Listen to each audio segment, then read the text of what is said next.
Bonsoir à toutes et à tous. Donc, chronique numéro 169.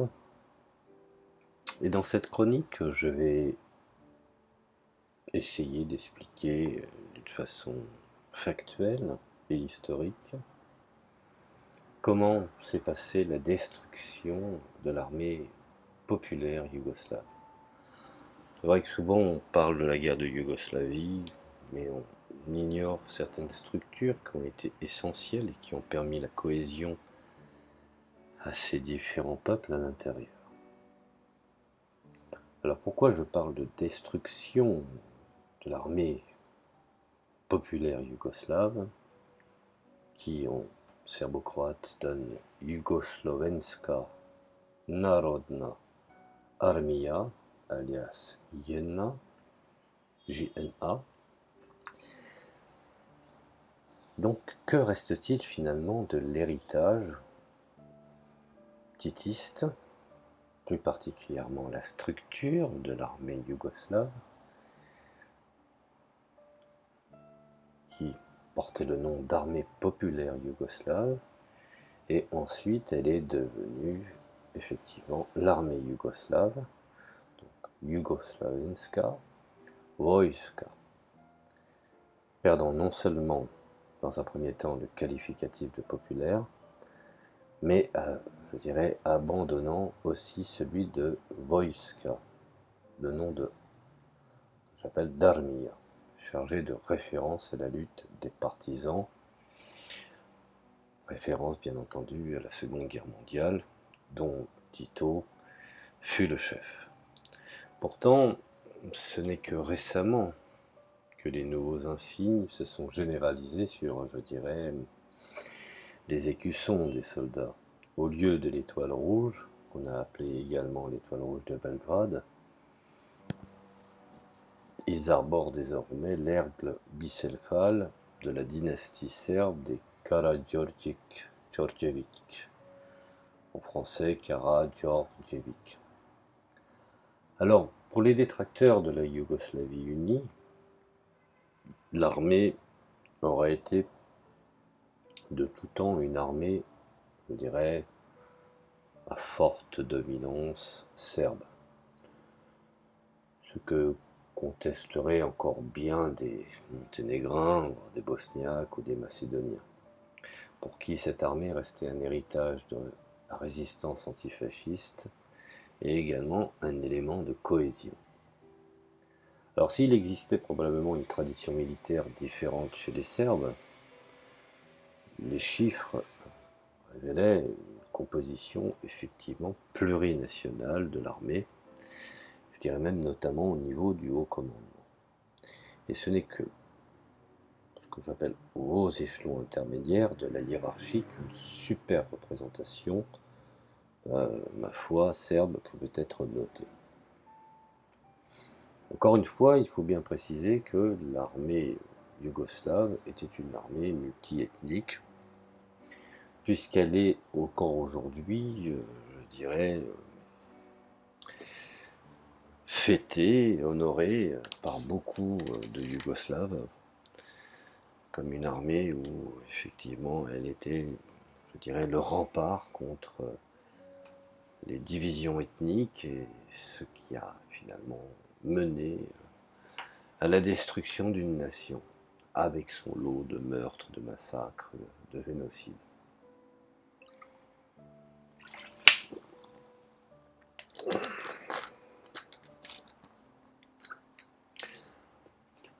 Alors, bien entendu, nous sommes obligés de rentrer dans des considérations de guerre et de la fin de la Yougoslavie. Je voudrais, par exemple, parler d'une anecdote. En 93, par exemple, la ville de Mostar, en Herzégovine, donc en Bosnie-Herzégovine, était toujours assiégée par les milices nationalistes serbes. Bon. En plus de cela, les milices nationalistes croates avaient parqué la population musulmane dans une partie orientale de la ville qu'elles soumettaient à un second siège. Dépourvus d'armement lourd, les combattants bosniaques étaient obligés d'en louer aux Serbes pour se défendre contre les Croates. Un jour, un commandant bosniaque ordonne 10 tirs d'artillerie sur les positions croates. Le bombardement commence et ne s'arrête pas au bout de 10 tirs. Affolé, l'officier appelle son collègue serbe. Arrêtez, on n'a pas de quoi payer le supplément. L'officier serbe saisit le téléphone de campagne. Cadeau de la maison, tu ne te souviens pas que nous étions ensemble à l'école militaire. Ça fait réfléchir. Finalement, au fond, ils étaient plus évolués avant, dans le fait du vivre ensemble. Alors je sais que cette expression est souvent utilisée pour justifier l'injustifiable, mais là, en cas d'espèce, on pouvait considérer que la Yougoslavie fut vraiment un vivre ensemble. C'est triste. Alors, les différentes armées nationales issues de l'éclatement de la Yougoslavie, ou de sa destruction, je préfère le terme, se sont ainsi naturellement formées à partir de l'ancienne armée commune. Ce qui était ridicule, c'est de voir au début des mêmes uniformes se combattre, au prix parfois d'un passage, je dirais, au grade supérieur dans les cadres de la JNA, c'est-à-dire de la fameuse armée nationale populaire de Yougoslavie.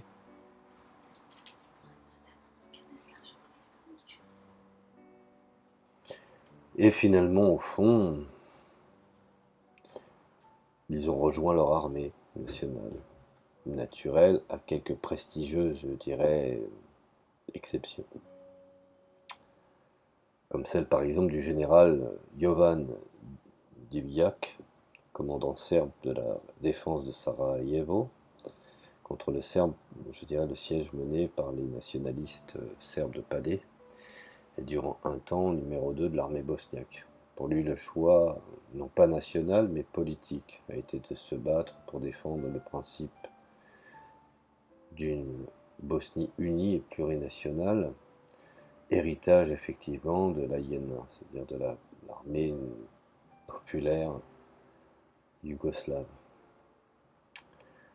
Alors les différentes armées nationales créées sur le pouce sont issues généralement de la défense territoriale, qu'on a appelée la Teritoriana Odbrana, qu'on appellera TO pour une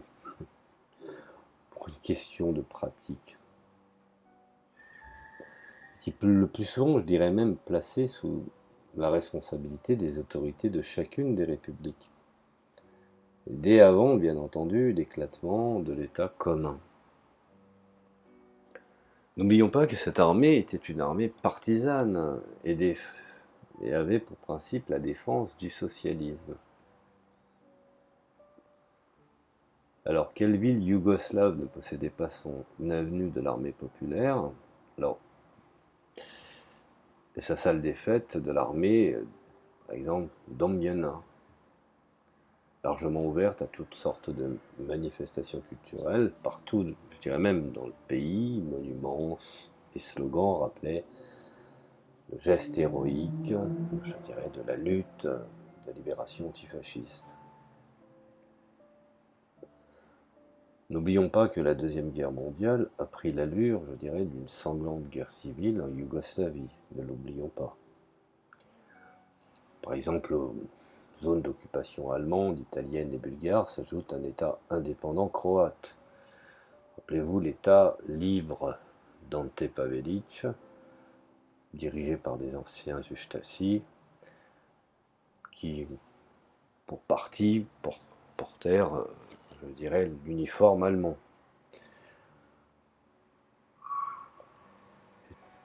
Cet État fut un État complètement fantoche à la solde de Hitler et n'oublions pas le régime également ultra-collaborationniste du général Nedić en Serbie. Alors, on peut en extraire deux mouvements principaux de résistance qui ne tardèrent pas, je dirais, à émerger. En premier lieu, nous avons les Tchétniks, mouvement ultra-orthodoxe pour, je dirais, la réhabilitation de la monarchie, qu'on pourrait qualifier également de nationaliste serbe entre guillemets, du général Draza Mihajlović et les partisans communistes de Tito. Alors ce qu'il faut savoir, c'est que la guerre fut largement une succession de combats entre Ustashi croates, l'armée du NDH et effectivement les Tchétniks. Alors, il y avait un conflit interne au sein même de ceux qui, finalement, s'opposaient aux nazis. Alors, les Tchétniks, il faut bien comprendre qu'à un moment donné, ils jouaient double rôle. Ils se sont associés à Mussolini pour combattre, effectivement, les Croates. Ensuite, ils ont fait le jeu des partisans. Les Tchétniks n'ont pas été très clairs dans cette Seconde Guerre mondiale en Yougoslavie. Mais ça, je ferai un jour une chronique sur les Tchétniks et sur leur chef, le fameux général Draza Mihajlović. Mais bon, ce n'est pas le sujet qui nous importe aujourd'hui. Alors je disais, entre Tchétniks et partisans, et je dirais même ainsi de suite, puisque je ne pourrais pas énumérer le nombre de subdivisions à l'intérieur même des résistances, car ce serait trop long et trop fastidieux. Si même l'on faisait l'inventaire des différents groupes armés, je dirais qu'il faudrait mentionner les milices fascistes serbes de Ljokić et les résistants nationalistes albanais du Bali Kombetar, actifs bien entendu à l'époque au Kosovo. Ce qui est assez marrant, c'est que finalement, au fond, tous ces mouvements-là ont réapparu. Alors, prenant des formes peut-être tout à fait différentes, mais tous ces mouvements, ou les représentants de ces mouvements, ont été revendiqués. Par exemple, les Croates n'ont pas hésité à reporter des casques allemands, casques déterrés de certains musées ou que certaines personnes possédaient, avec le damier sur le côté. On a également, je dirais, une sorte de réhabilitation des Tchétniks, revendication assumée par certains Serbes, et également le Bali Kombetar du Kosovo. Finalement, au fond, l'État yougoslave fut un État novateur et moderne, et ma foi, remise en arrière, a triomphé de certaines avancées. C'est pour ça que quand on me dit des fois le socialisme c'est la guerre, je pense pas que c'est le socialisme qui a mené à la guerre en Yougoslavie. C'est justement la réhabilitation de toute forme de nationalisme étriqué, bien entendu alimenté par qui vous savez. Je ne vais pas les énumérer, que ce soit l'Allemagne ou les États-Unis, l'Angleterre, ou même la France qui finalement faisait office de suiveur. Et je ne parle pas également du rôle intrigant du pape et du Vatican dans les affaires croates. Là aussi, je ferai une chronique sur le pape. Je pense que le Vatican a joué un jeu très trouble, voire même, je dirais, responsable dans les responsabilités de la destruction de la Yougoslavie. Et également sur la Pologne et l'Ejd-Vedaza. Mais ce n'est pas le sujet. Enfin. Alors, revenons à cette fameuse victoire des partisans et la libération qui fatalement entraînèrent de sanglantes purges et un écrasement sans pitié des vaincus. Bon, bonne guerre. Comme les nationalistes albanais au Kosovo, mais aucune catharsis ne put avoir lieu. Je dirais que dans la vulgate historique diffusée durant l'époque communiste, Ustashi et Tchétnik, qui étaient communément ostracisés, sans qu'aucun débat ne puisse s'ouvrir à l'époque, pour des raisons que l'on sait. Il fallait laisser le temps panser ses plaies. Alors l'histoire n'avait plus qu'à tourner pour que les nouveaux régimes ou les nouvelles praxis politiques procèdent à une révision du passé. Le régime croate, par exemple, a toujours préféré manier, je dirais, l'ambiguïté en ne, je dirais, réhabilitant jamais officiellement le NDH, bien que les symboles furent très présents. Par contre, a contrario, je dirais, les symboles tchèques ont été ouvertement repris en Serbie, à commencer par la croix aux 4 S, ou l'aigle bicéphale de la monarchie de Karađorđević, qui orne désormais les passeports yougoslaves et que l'on retrouve dans l'emblématique de la nouvelle armée yougoslave et aujourd'hui la Serbie. C'est tourner délibérément le dos à l'héritage, je dirais, du vivre ensemble d'une Yougoslavie, qui est héritage commun, lié par, je dirais, l'identité des partisans. Alors, la Yougoslavie a vécu 40 ans dans un, je dirais, problématique qu'on pourrait qualifier effectivement de double hostilité.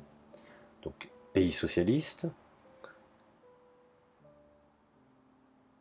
elle s'estimait menacée par les forces de l'OTAN basées je veux dire, en Italie ou en Grèce, mais à la fois pays dissident à partir de 1948, car elle craignait peut-être les foudres de Staline, qui lui-même, au départ, ne voulait pas de la Yougoslavie socialiste, préférait un gouvernement fantoche de type monarchiste. Mais bon, c'est pas les choses telles qu'elles sont passées. Ensuite, bien entendu, Tito craignait une invasion des troupes du pacte de Varsovie, comme c'est passé à Prague. Et donc la réalité de la diplomatie yougoslave a été un jeu constant entre les deux blocs. Je dirais, pour obtenir de l'un ou de l'autre, au gré des accords publics ou secrets, des garanties, voire même des avantages pour son peuple. Alors, indépendamment de la réalité de la menace, contribuait, je dirais, à entretenir dans un pays un climat d'alerte permanente. Ce ne fut pas, je dirais, des chimères. Alors, la fameuse Théo, comme je l'ai expliqué tout à l'heure, ce qu'on appelle la Teritorijalna odbrana, donc la défense territoriale, effectivement, a joué un rôle clé dans la conception de la défense populaire généralisée, voire globale, qu'on a appelée ONO. Chaque usine, chaque établissement scolaire disposait effectivement, je dirais, de caches d'armes, et l'ensemble du peuple était prêt à défendre la patrie en cas d'invasion. Les réservistes, appelés régulièrement à des entraînements militaires, devaient être le fer de lance de la défense, sur un modèle parfois comparé à celui de la Suisse ou même à Israël. La conception de l'ONO était reliée, je dirais, à celle de l'autodéfense sociale, qu'on a qualifiée la DSZ, visant à dépister l'ennemi politique intérieur. Vous savez, les agents subversifs. La Yougoslavie a incontestablement connu un système, je dirais, peut-être de contrôle, mais surtout, je dirais, de méfiance à l'égard d'une éventuelle invasion qui aurait pu effectivement commencer par des agents dormants à l'intérieur. Bien entendu, ces systèmes étaient, je dirais, structurellement greffés sur la vision militariste d'un pays en état d'alerte permanente. Ça, il faut bien le comprendre. Alors,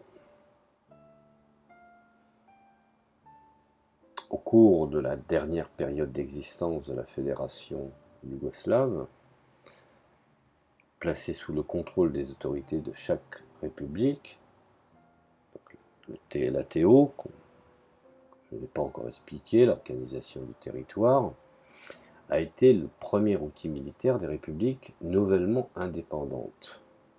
La TO Sléwen, par exemple, aurait, dans le mythe pieusement répandu, repoussé la JNA, c'est-à-dire la fameuse armée populaire yougoslave, lors de la petite guerre de 1991, et la TO croate a fourni l'essentiel des structures de la garde nationale, embryon bien entendu de l'armée croate, puisque n'ayant pas d'armée, puisque l'armée fut l'armée globale yougoslave.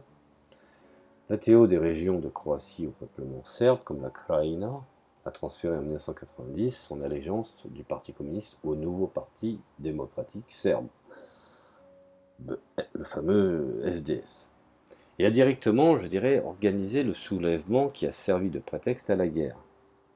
En Serbie même, les réservistes ont largement fourni les rangs des milices ultranationalistes.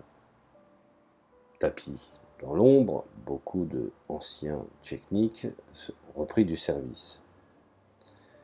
Une anecdote répandue en Yougoslavie disait que si à l'ouest les gens devaient travailler toute leur vie pour jouir de quelques années de retraite, ici il suffisait d'avoir travaillé durant 4 années de la guerre, 41-45, pour jouir des privilèges toute sa vie. De fait, la nouvelle élite politique et sociale de Yougoslavie a été entièrement recrutée sur le critère, je dirais, de l'engagement dans les détachements partisans. Encore aujourd'hui, beaucoup de dirigeants âgés doivent effectivement une certaine promotion à leurs exploits de jeunesse. L'ingratitude était au summum, puisque même Franjo Tuđman en Croatie, que Kiro Grigorov en Macédoine, le Serbe Slobodan Milosevic, ou le Monténégrin Đukanović, qui appartiennent à la première génération des leaders n'ayant pas fait la guerre. Mais la carrière de Milosevic n'a été possible que grâce, je dirais, à son insertion dans le clan familial de son épouse, Mirjana Marković, structuré bien entendu autour de vieux combattants prestigieux à tous les niveaux de prestige et de responsabilité. Ce qu'on pourrait même qualifier la participation à la guerre partisane a été le principal moteur de promotion sociale en Yougoslavie. Seule l'armée bosniaque, plus qu'aucune autre armée héritière, a conservé une part des attributs formels du passé, à commencer par le nom de Armija, auquel a été, je dirais, préféré aussi bien en Croatie qu'en Nouvelle-Yougoslavie le terme de slave de Vojska.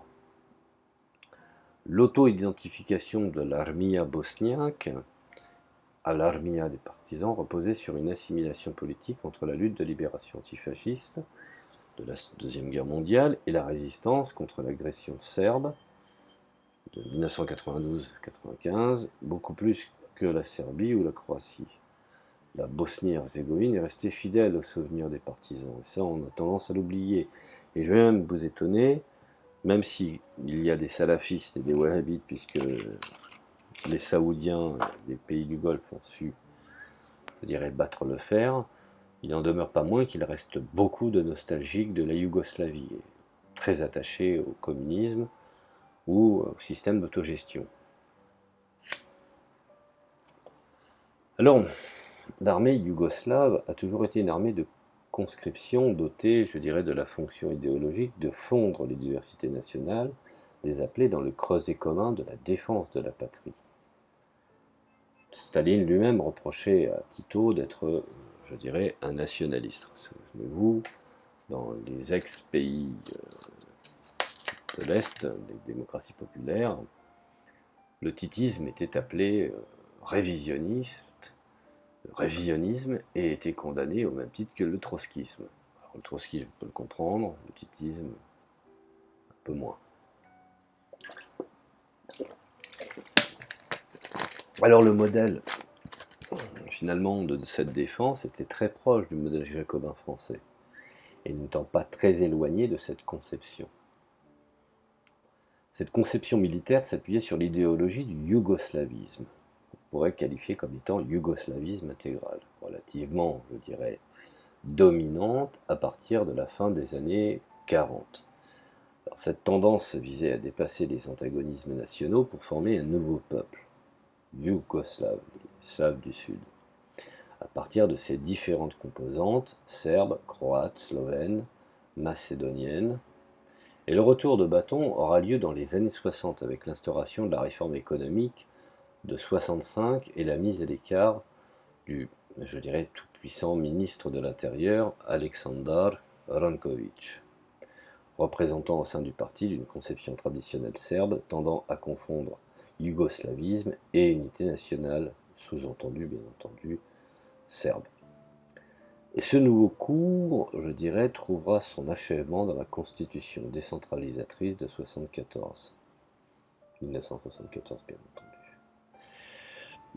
À partir de cette date, l'essentiel du pouvoir fut transféré à 6 républiques et aux 2 provinces autonomes que constituait la fédération yougoslave. La Ligue des communistes de Yougoslavie, la SKJ, c'est-à-dire la SKJ, avait elle-même cessé de présenter toute forme d'unité pour se transformer en, je dirais, en instance de coordination des différents partis de chaque entité fédérée. C'est-à-dire des différentes bureaucraties, je dirais, bureaucraties nationales. Alors, la fédération yougoslave avait cessé d'avoir une existence politique en tant que fédération pour se transformer en une confédération plus, je dirais, plus soucieuse d'une certaine autorité, où les seuls centres de pouvoir communs étaient le maréchal-président Josip Broz Tito. Tant qu'il vécut, et l'armée, après sa mort, je dirais, seule l'armée veillait encore. L'armée s'estimait de l'époque garante et investie du rôle de faire vivre de gré ou de force la conception, je dirais, globale, ou ce qu'on pourrait appeler l'idéologie officielle, mais je n'aime pas ce terme, à l'époque titiste, de l'unité et de la fraternité, qualifiée de Bratstvo i Jedinstvo. Ainsi, lorsqu'à la fin des années 80, reprenant une aspiration populaire dans leur république, les dirigeants réformateurs slovènes réclamèrent que les appelés puissent effectuer leur service militaire dans leur république d'origine. Cette demande fut perçue comme un geste anti-yougoslave, puisqu'il était important que des gens soient déplacés dans des autres républiques pour faire leur service militaire afin de connaître les autres entités. Alors les dirigeants slovènes, en centrant leur critique sur l'armée populaire yougoslave, savaient bien qu'ils s'attaquaient à la dernière institution fédérale. Or ce que l'on ignore, c'est que la Slovénie était soutenue par l'Autriche et par le biais de l'Allemagne. La Slovénie sont des gens très proches de l'Autriche. On a joué cette carte-là.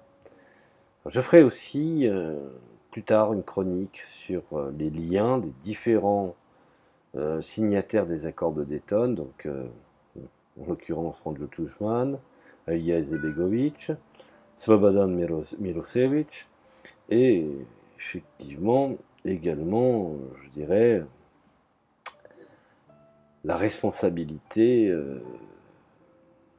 des Slovènes dans cette histoire. Et vous verrez que finalement, au fond, les problèmes croyés résolus de la Seconde Guerre mondiale réapparaissent d'une façon hypocrite par des démocraties qui, un temps, ont été des dictatures funestes, telles que l'Allemagne nazie, l'Italie fasciste, la France pétiniste, et le jour où le rôle ambigu de la papauté de l'époque, dite anticommuniste, Pie XII, et également les fameux banquiers de Hitler, présents aux États-Unis, comme feu Scott Bush, le fameux grand-père de George Bush. Mais bon, je ferai une chronique là-dessus, qui serait fort intéressante pour voir les ramifications historiques de tous ces gens-là.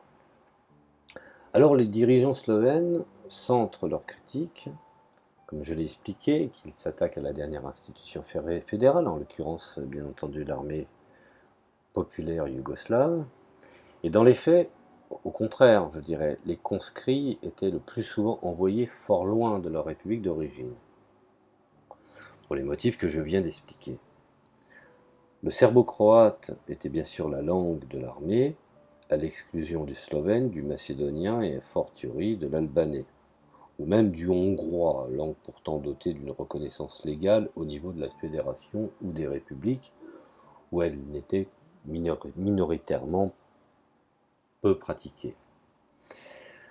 Alors, ce rôle fondateur de la Yougoslavie, de JNA, c'est-à-dire l'armée populaire nationale populaire yougoslave, n'a pas été repris par, je dirais, l'armée de la nouvelle Yougoslavie.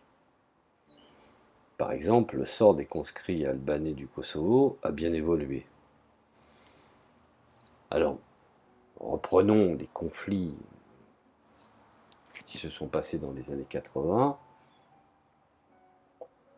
On voyait bien souvent en première ligne lors de la JNA, intervenant en Croatie, ils sont aujourd'hui dispensés de facto du service militaire. Beaucoup de jeunes Albanais ont dû s'exiler dans les années 80 et au début des années 90 pour éviter de faire leur service. Aujourd'hui, on pourrait dire que l'obligation de conscription n'est plus respectée. Puisque de toute manière, ce fut dans les plans de l'OTAN de faire du Kosovo une sorte d'îlot respectable aux yeux de l'humanité, mais une indépendance pour permettre aux Américains, bien entendu, d'utiliser ce secteur selon leur bon vouloir. Et donc, étant donné que la plupart des États sont indépendants, il n'est plus nécessaire de parler aujourd'hui de conscription yougoslave, puisque la Yougoslavie n'est plus. Alors, bien entendu, ces jeunes gens, quand on parle des jeunes Albanais, par l'épisode éprouvant du service militaire, et craint surtout de fournir une instruction militaire, même rudimentaire, à des séparatistes potentiels, comme par exemple Tchéka, qui un temps ont été formés par les services secrets étrangers, la crainte d'introduire la cinquième colonne dans l'armée est la plus forte, ce qui tend bien à prouver sur un plan symbolique que les autorités elles-mêmes ne croient plus, je dirais, à la fiction de l'existence maintenue d'une Yougoslavie dont le Kosovo voudrait encore faire partie. Ces chefs, il faut que les choses soient bien claires là-dessus. Certes, les Occidentaux ont intrigué, mais la responsabilité incombe à des gens également comme Franjo Tuđman, Alija Izetbegović et Slobodan Milošević. Ces gens sont aussi responsables de la destruction de la Yougoslavie, je voudrais le préciser. Car chacun voulait jouer sa carte, ne respectant absolument plus rien et que de toute manière, comme Gorbatchev, ne croyant plus, je dirais, au système que fut la Yougoslavie unitaire, socialiste. Et donc, finalement, au fond, les Albanais du Kosovo n'ont plus vocation, comme je le disais, à feu l'idéologie de l'unité, de la fraternité. Ce sont désormais des ennemis que l'armée doit réduire, puisque chacun a pris un tournant qui va à l'encontre de l'étape précédente. Ce à quoi, bien entendu, elle a commencé à s'employer directement en 1998. De même qu'il faut être honnête, les Monténégrins n'ont cessé à plusieurs étapes de prendre leur distance par rapport à l'armée. À l'automne 1991, la ville de Dalmat et de Dubrovnik étaient bombardées par l'armée, je dirais, populaire yougoslave depuis le territoire du Monténégro voisin. Les soldats monténégrins participèrent et moururent en masse à la bataille livrée pour assurer le contrôle de la presqu'île de Prevlaka, fermant le débouché des bouches de Kotor. À la suite de cet événement, un puissant courant pacifiste s'exprima dans la société monténégrine, amenant le gouvernement monténégrin, pourtant alors composé d'hommes qu'on appelle des hommes liges, du président serbe Slobodan Milošević, parce que n'oublions pas qu'à l'époque c'était la Serbie, c'était la République de Serbie du Monténégro. C'est que bien plus tard que le Monténégro s'est séparé de la Serbie. Vous voyez que la responsabilité de tous ces dirigeants a subdivisé un État qui n'était pas si mal au fond. Alors, bien entendu, quand je parle du peuple qui a voulu se dissocier de cette aventure militaire. Un décret suspendit la participation des appelés monténégrins de l'armée yougoslave à des opérations, militaires, en dehors du territoire de leur république. Ce décret a été réactualisé en 1998 à propos de la guerre du Kosovo par le président démocrate Milo Djukanovic. Malgré cela, un grand nombre d'appelés monténégrins ont été envoyés au Kosovo, notamment pour participer au contrôle du corridor de sécurité. Corridor qui fut établi par l'armée yougoslave le long de la frontière du Kosovo avec l'Albanie. Car il faudrait aussi parler du rôle trouble de l'Albanie. Mais bon, ça n'est pas le moment. Les désertions, je dirais, se comptent par centaines, de jeunes monténégrins qui parviennent à regagner leur pays, qu'à se déclarer déserteurs auprès de la police monténégrine, sans être nullement, je dirais, inquiétés ou poursuivis. On peut dire que dépourvues désormais de charge émotionnelle, les relations du Monténégro avec la nouvelle Jugoslavenska, Vojska, ne font que suivre le rythme compliqué du jeu politique entre la République et le pouvoir fédéral, et la nouvelle Vojska est-elle encore yougoslave ou purement serbe? Bon. Il faut savoir que les nationalistes ont fait un détournement complet. Le haut commandement de l'armée a directement contribué à la prise de pouvoir de Slobodan Milošević au sein du Parti communiste de Serbie. Et certains Milošević était une forme de Gorbatchev, mélange entre Gorbatchev, Machiavel et Helsinki, pour comprendre un peu le personnage, et dont sa femme avait un rôle plus qu'intrigant. Je ne parle pas des frasques de son fils et de sa fille, où l'un a même créé un parc qui s'appelait Bambiland, qui était, enfin, c'était presque risible.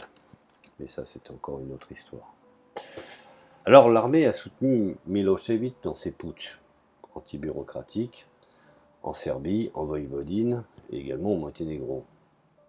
Elle voyait en lui le seul défenseur possible d'une fédération yougoslave qui allait à vau-de-l'eau, je veux dire, soyons honnêtes, lors de l'avènement du peuple et des révolutions anti-bureaucratiques de 1988-1989, c'est-à-dire des grandes campagnes de meetings qui permettaient à Milošević de consolider son pouvoir et de confirmer la conversion du régime au nationalisme.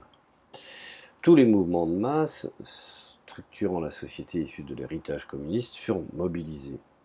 En plus des syndicats, des organisations comme l'Union des anciens combattants de la lutte de libération antifasciste furent appelés à mobiliser leurs troupes, et le nouveau Parti socialiste de Serbie, le SPS, est l'héritier direct de l'ancienne Ligue communiste de Serbie, notamment dans son, je dirais, habilité à utiliser les courroies de transmission traditionnelles pour toucher les masses.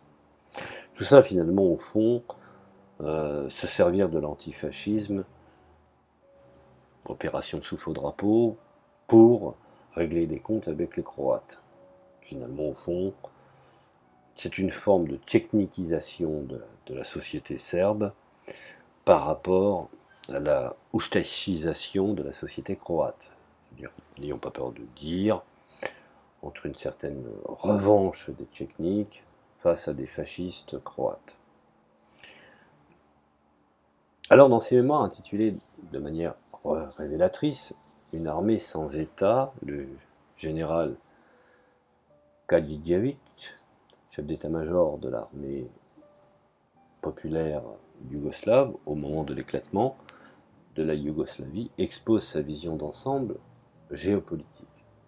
Les réformes introduites dans les années 80 dans l'ensemble des pays socialistes auraient été une manœuvre visant à détruire le socialisme. C'est là où les choses sont importantes.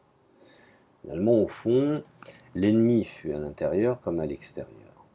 C'est pour ça que je considère que beaucoup d'acteurs ont pris part dans la destruction de la Yougoslavie, que ce soit des agents de l'intérieur ou des agents de l'extérieur. Ce qui est assez étrange, c'est de voir des démocraties ayant eu des régimes fascistes qui, sur la scène internationale, les condamnaient, et qui, sur la scène et les théâtres d'opérations militaires dans d'autres pays, revendiquaient par leur attitude, une certaine réhabilitation de ce passé maudit.